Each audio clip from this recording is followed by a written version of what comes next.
Kisah pemuda kaya, anak bos besar, pemilik 73 perusahaan, yang menjadi cleaning service. Dalam versi novel, bagian 41, Sirena yang terkejut, tiba-tiba ibunya dibelikan rumah oleh seorang pria, yang baru dikenalnya. Sirena yang melihat itu semua. Dirinya pun terkaget seketika, tak menyangka akan hal ini. Hingga Rena memeluk ibunya, Sirena pun menangis. Kemudian ia bicara, "Masnya kok baik sekali. Apa enggak apa ya, memberikan ini semua? Emangnya masnya ini siapa?" Sambil menangis, Sirena bertanya, dan Kenshin menjawabnya, "Enggak apa mbak, itu enggak seberapa. Mbaknya terima aja." Dan Kenshin melanjutkan bicara, "Oh ya, apa mbaknya mau ya, kerja jadi admin kantor? Kalau mau besok bisa langsung diajari sama mbak ini. Namanya Kaori. Kenalin ini cewek saya." Ketika mendengar itu, Rena pun terkejut lagi. Makin misteri saja, cowok cleaning service ini, wanita secantik ini pacarnya. Kaori pun lalu bilang, "Iya nggak apa mbak, mbaknya kalau mau, besok bisa langsung kerja, aku yang akan mengajari." Sirena pun menjawabnya, "Tapi kuliah saya ini belum selesai mbak, apa nggak apa ya, melamar kerjanya pakai ijazah SMA." Kaori membalasnya, "Nggak apa mbak, nggak pakai ijazah pun juga nggak mengapa, kan cowokku udah bilang, jadi ya langsung masuk aja." Mbak Rena nggak usah mikirin tentang lamaran segala, dan Rena pun menjawabnya, "Iya mbak saya mau." Lalu Kaori pun memberikan kartu namanya. Si Rena membacanya. Di kartu nama ini, Kaori jabatannya sebagai manajer keuangan. Dan sekali lagi, Rena melihat Kenshin, yang pakaiannya cleaning service, punya cewek seperti ini. Sementara itu, di lain tempat, di malam yang sama, Mary yang bersama cowoknya, lagi makan di restoran. Mary pun masih tak bisa melupakan akan kejadian tadi siang. Kenshin yang menarik tangannya, bahkan Mary melihat cowoknya. Terbayang wajahnya Kenshin, Mary pun tak tenang. Ia jadi gelisah. Tanda-tanda jatuh cinta mulai dirasakan. Makan pun tak enak. Di keramaian nampak sepi. Hatinya memikirkan Kenshin. Meski saat ini sudah punya cowok sendiri. Karena hal itu, Mary memutuskan untuk pulang saja. Dan waktu pun beranjak. Hampir jam 9 malam. Kenshin dan Kaori akhirnya berpamitan. Sirena pun mengantar sampai ke tempat parkiran yang ada di jalan raya. Rena pun melihat Kaori yang membawa mobil sendiri. Ia membuka pintunya, dan Kaori bicara, "Mbak Rena saya balik dulu ya. Besok saya tunggu di kantor." Dan Rena pun menjawab, "Iya mbak besok saya datang." Kenshin pun demikian, pamit pula ke Rena. Beberapa jam pun berlalu. Pagi pun datang kembali. Kini Rena bersiap berangkat, menuju ke tempat perusahaan, untuk melamar kerja, seperti yang dipesankan Kaori. Demikian halnya Kenshin, yang masih sama juga, berencana lagi, tetap seperti semula, akan kerja cleaning service. Jam 7 pun tiba, si Rena sudah datang. Ia bertanya pada security. Security-nya memberitahukan, agar menunggu sebentar. Diantarlah si Rena ke kantornya Kaori. Saat itu karyawan belum datang. Si Rena menunggu di luar, dan tiba-tiba saja, dilihatnya, pria yang tadi malam, yang datang ke rumahnya, sedang membawa timba, lagi berjalan, tangannya pun memegang alat kebersihan. Si Rena pun langsung memanggil Kenshin, Masnya kerja ya? Masnya kerja cleaning service beneran? Aku kok nggak mengerti ya? Masnya bisa memberi ibuku rumah, tapi masnya kerja gini." Kenshin menjawabnya, "Kan yang belikan rumah itu adalah ayahku mbak, kalau aku ya seperti ini."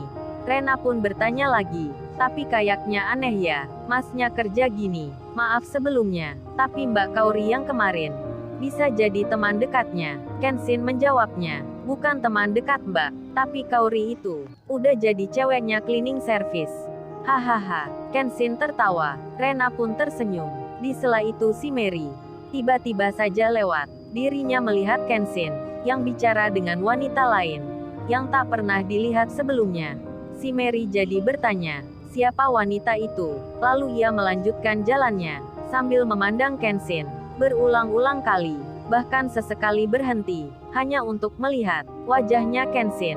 Di tengah hal yang demikian, Kaori yang baru tiba melihat Mary yang lagi berhenti.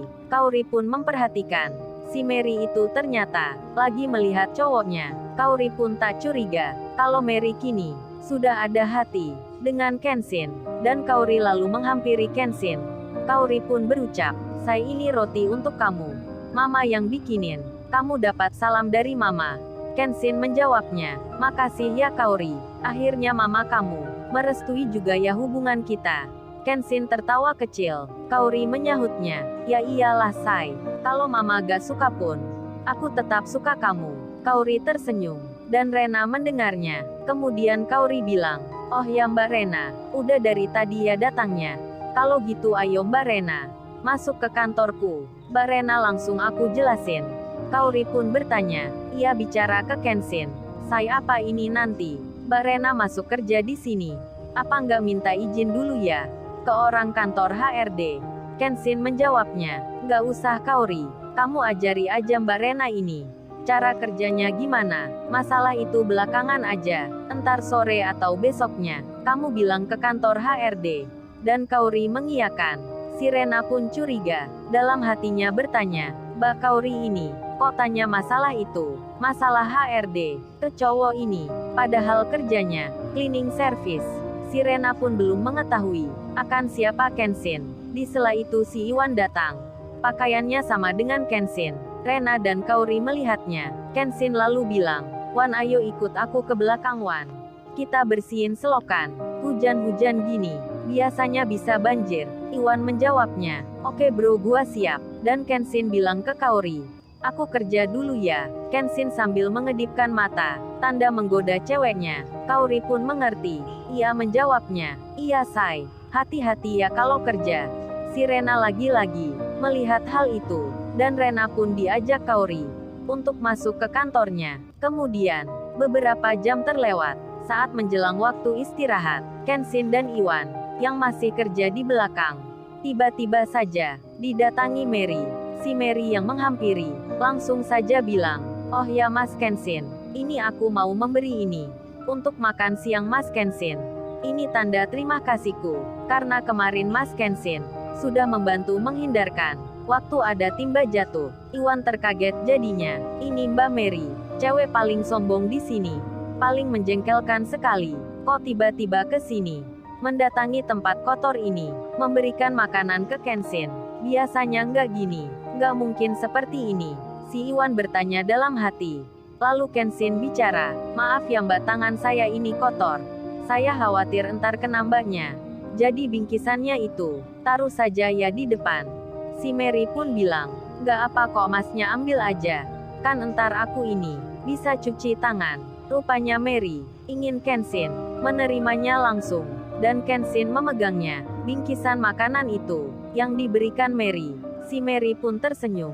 Ia lalu bilang, "Entar dimakan ya, Mas Kenshin habisin semua." Waduh aduh, Mary mulai perhatian. Bicara seperti itu, namun masih malu untuk melanjutkan. Dan segera saja, ia berjalan kembali, menuju kantornya lagi. Iwan pun berkata, "Waduh bro, Mbak Mary itu kok beda bro. Gak seperti sebelumnya. Kayaknya dia itu bro jatuh hati sama lu. Gila benar, cewek jahat kayak gitu, lu bisa taklukkan." Hahaha. Iwan tertawa, menggoda Kenshin. Kenshin menjawabnya, "Bisa aja lu Wan. Kan gua ini udah punya Kaori." Mbak Mary pun udah tahu kalau aku ini sudah sama Kaori. Lagian kan tadi lu denger sendiri. Dia kasih makanan ini untuk rasa terima kasih karena hal yang kemarin. Iwan pun membalasnya, "Lu kayak anak kecil aja bro. Gak bisa mengerti perasaan wanita." Hahaha. Iwan tertawa lagi. Dan Mary pun melihat Kenshin dari tempatnya berdiri, berada yang tak jauh dari kantor di situ. Si Mary pun jatuh hati. Teman kerjanya pun melihatnya. Mereka tak menyangka, Mary yang awalnya benci dengan cleaning service itu, sekarang bisa jatuh cinta. Padahal dirinya udah punya cowok sendiri. Teman-temannya pun belum bertanya tentang hal itu. Si Mary yang suka dengan tuan muda yang kerja cleaning service. Lalu, bagaimana kisah selanjutnya? Subscribe channel ini untuk episode berikutnya. Terima kasih.